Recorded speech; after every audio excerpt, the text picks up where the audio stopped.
What is going on, everybody? In today's video, we will be breaking down the 6 wide receivers in all of 2024 fantasy football that have the highest upside. And what I did for this video is I kind of skipped the first few rounds, first 3 rounds or so, and went for wide receivers that you can target in your drafts to bring those high weekly ceilings to your roster. So we'll be breaking down why those players have the most upside compared to other wide receivers and how you can target them effectively in your upcoming 2024 fantasy football drafts. If you guys are new to the channel, this is all we do here all year long: free fantasy football content, redraft, dynasty, and best ball. If you guys are into that, be sure to hit that subscribe button on the way in. And other than that, let's hop right into today's video. All right, first on the list, we're going to talk about Tank Dell of the Houston Texans. Has an ADP of 34.3 on Underdog and an ADP of 53.1 on the Sleeper app. So in single quarterback redraft leagues, this is a player that you can end up getting in the 4th round. Obviously, I think you guys already know, brings a tremendous amount of upside to the table. And then a player that you might have to target a little bit earlier in underdog drafts. But man, I think for best ball tournaments, people are looking at Tank Dell as a player that is really going to have high potential in terms of high weekly ceilings this coming year. You look back to what Tank Dell did last year in his rookie season through 11 games. Obviously, missed some times, but had 1, 2, 3, 4 games last year when healthy where he scored 20 or more fantasy points. And then he had 6 total games where he had 17 or more fantasy points. Outside of that, 4 games with single digits on the year, then he missed the entire rest of the season. But you just think about Tank Dell, those games where he was bringing that highly weekly ceiling, we're going to see plenty of that this coming season. I mean, in total games last year that he played, he had a touchdown or 2 touchdowns in 1, 2, 3, 4, 5, 6 games. So more than half of the games he played in, he at least brought 1 touchdown to the table. He was number 6 last year in contested catch rate. He goes up and he gets the ball when CJ Stroud throws it up to him. And even with the addition of Stephon Diggs to this offense, if you're worried about that, or if you're worried about Joe Mixon taking away, potential touchdowns in the red zone, we've already seen through the preseason that this is the guy that CJ Stroud looks for. I think Nico Collins going to be very consistent this year. Had some big plays as well last year. I think Diggs will get plenty of red zone looks this year and also have some big splash plays throughout the season. But Tank Dell at the end of the day is going to be that player for the Houston Texans offense that I think could easily be one of, if not the best offenses in the league this year. That CJ Stroud is just going to say, well, screw it. Tank Dell is down there somewhere and toss up those big play balls to Tank Dell at the end of the day. So Tank Dell, plenty of upside, massive ceilings on a week in, week out basis, and is an affordable player moving into the 2024 fantasy football season. All right, next up, we've got George Pickens of the Pittsburgh Steelers coming in at an ADP of 34.3 on Underdog, an ADP of 55.7 on the Sleeper app. And Pickens, really, when we look at what he did last year compared to his rookie season, a little bit disappointing. We were really expecting him, or a lot of people were expecting him to make that sophomore leap, especially with all the crazy preseason training camp, one-handed catch highlights we were getting. And then last year, not really Pickens' fault because it was, awful quarterback play last year, was the wide receiver 30, and his rookie season was a wide receiver 39, so didn't really move up a whole lot, was barely a wide receiver 2 for your fantasy teams, but still finished with over 1,100 receiving yards off his 63 receptions, 106 targets, and 5 total touchdowns. But at 18.1 yards per catch after having 15.4 yards per catch in his rookie season, and he had the most yards per reception. 18.1 yards per catch was the highest in the entire NFL at the wide receiver position last year. Still averaged double-digit fantasy points per game last year as well. And now you kind of have to look at this like, is it going to be Russell Wilson at quarterback or is it going to be Justin Fields?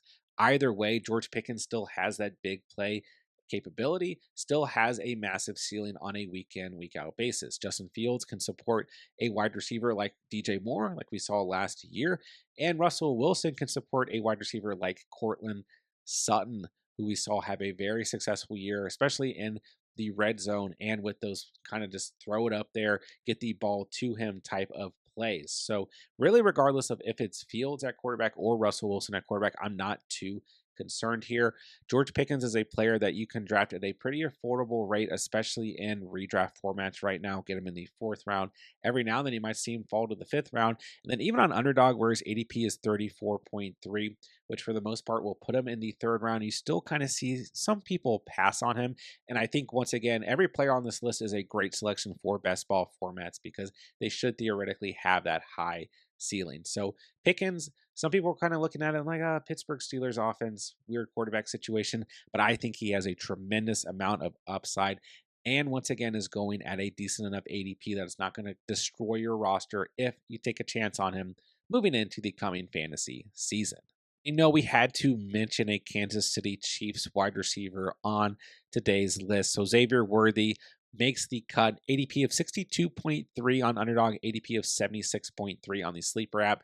And I'll tell you guys right now, I'm seeing Xavier Worthy get drafted against his ADP in both formats. Still love Rashee Rice. I've talked about Hollywood Brown a ton throughout the offseason, but I want to put a player on a list like this who's starting the year injured. Still think Hollywood Brown does have a tremendous amount of upside, but Xavier Worthy, you just look at his skill set.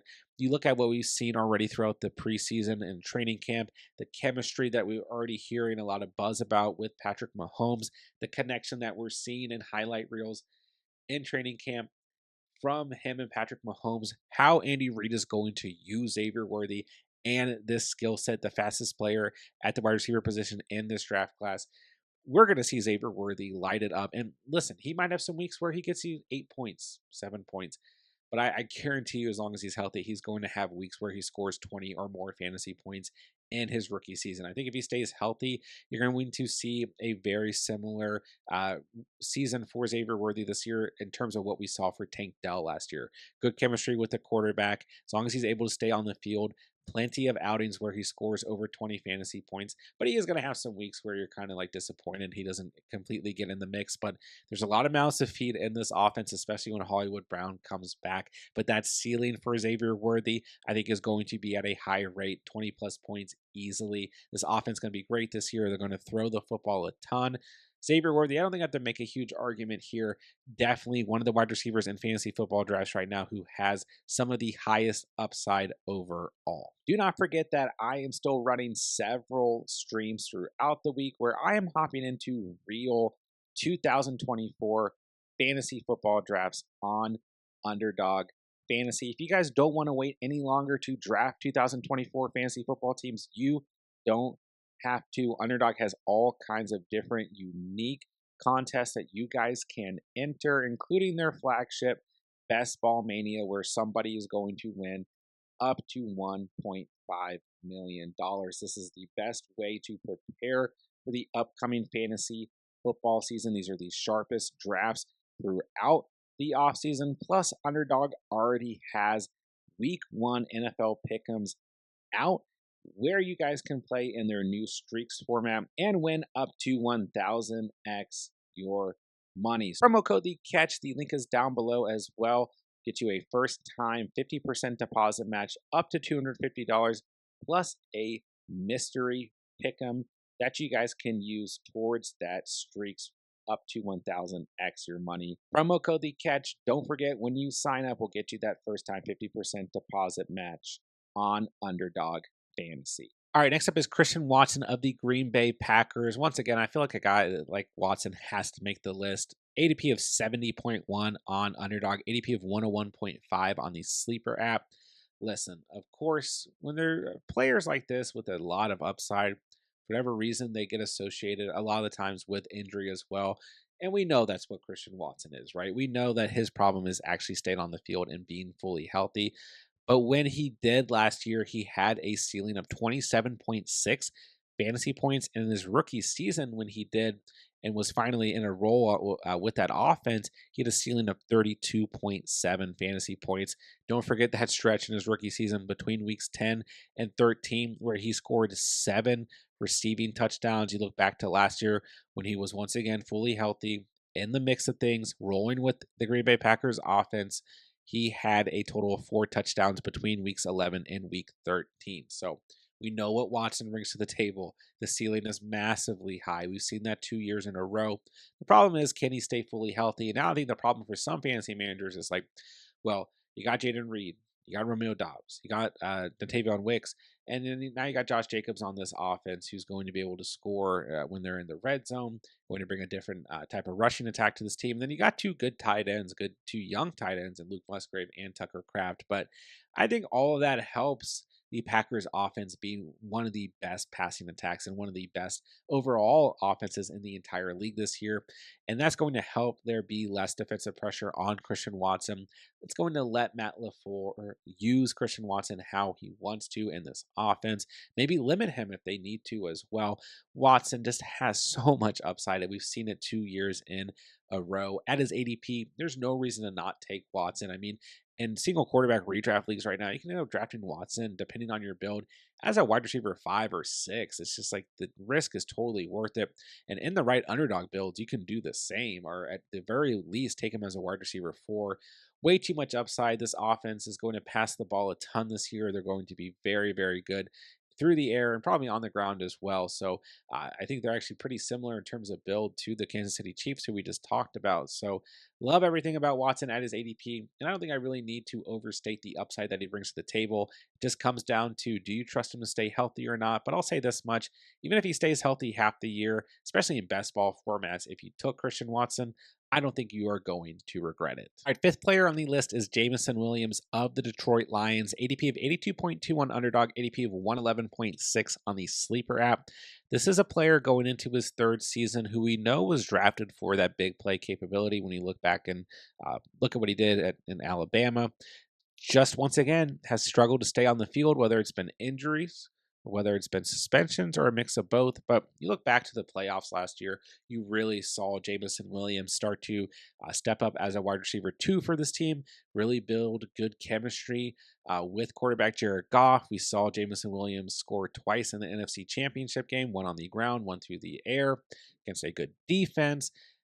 I like Jameson Williams. I've talked about him a lot throughout the offseason, especially the beginning of the offseason. I think he can truly step in now with Josh Reynolds gone from this offense and be the wide receiver 2 for the Lions. Dan Campbell has talked up Jameson Williams all throughout the offseason. As long as he's healthy, I think that big play capability and upside is there. He was number 2 last year in contested catch rate with a 75% rate in terms of those contested catches. This is the player on this offense that Jared Goff can just kind of toss it up to and hope for the best. And Jameson Williams has the speed and the ability to make those plays. And I think we're actually going to see more of that this year as the Lions try to take another step forward as one of the best offenses in the league going into 2024. So lots of upside here. I know that this is a player some people don't feel as good about. And don't get me wrong, Amon Ra, Gibbs, Laporta, those are going to be the guys who get the first looks in this offense, and Montgomery is still going to be a factor in the red zone. But when you look at this roster, there's really nobody else who stands out. Not super confident Traquan Smith, DPJ, or Khalif Raymond, the guy who's going to have to step up and be the upside factor for this offense is Jameson Williams. You're not spending a tremendous amount of draft capital on him. I think he's worth the risk at his ADP. And I think he's going to have a very, very good third year in the NFL. So I'm definitely taking the risk on Jameson Williams, and I think he has a massive amount of upside moving into the coming season. All right, last but not least, let's talk about Rashid Shaheed of the New Orleans Saints. Has an ADP of 108.3 on Underdog, ADP of 162.5 on the Sleeper app. This is a player who's a true wide receiver 2 for his offense. I'm not worried about A.T. Perry or Cedric Wilson or some of the other names that you see on the Saints roster. When you look at what Shaheed has done through his first 2 seasons, rookie year, 12 games, just under 500 receiving yards, 2 touchdowns, 17.43 yards per catch. Sophomore season, 15 total games, 719 receiving yards, 5 receiving touchdowns, 15.6 yards per catch. We know that Shaheed can play at a high ceiling. Go back to his rookie season, 18.5 for the ceiling on the year. Then we go back to last year, 24.3 points in terms of a ceiling. And this is an offense that has a new offensive coordinator this year that is in a spot where they need to do something in terms of their offense and organization. They're going to throw the football more this year. And I like where the Saints offense is at. I mean, in terms of fantasy right now, you look at a lot of the skill position players on this team, they're all at a good ADP. Shaheed is a player that you can draft and not really have to worry about the fact that you spent that draft capital on him, but he has that big play capability. You go back and look at the games where he did play at a high ceiling last year against Tennessee, against Houston, against Indianapolis, against the Rams. He was making big plays in those games. And once again, that yard per catch through the last 2 years has been super high, even if the yardage total, reception total, and even the touchdown total has been a little bit lower. I mean, you look at the fact that he was even able to have double digit fantasy points per game last year when he finished as a wide receiver 44. He obviously can go out and bring that upside on a week in, week out basis. So I love him in best ball formats because I do think he can hit those high ceilings, even if he has those weaker games in between. But even in redraft formats where he goes in drafts right now, or mock drafts, I should say, I think that he is worth it because he can definitely make a even bigger leap than he did last year in his sophomore year in his coming third season. So love Shaheed at his current value, and I think that there is still plenty of upside in Rashid Shaheed as a wide receiver moving into the coming season. That'll do it for today's video. Those are the 6 wide receivers outside of the first couple rounds in fantasy football that have the highest upside in all of fantasy football. Let me know what you guys thought of today's list. What wide receivers are you targeting throughout your draft in terms of bringing upside to your given roster? If you guys have any fantasy football questions, drop them down below. I will get back to you as soon as I possibly can. And that'll do it for today's video. With that, I will say thank you guys so much for watching and or listening. And remember, you saw it here on the catch.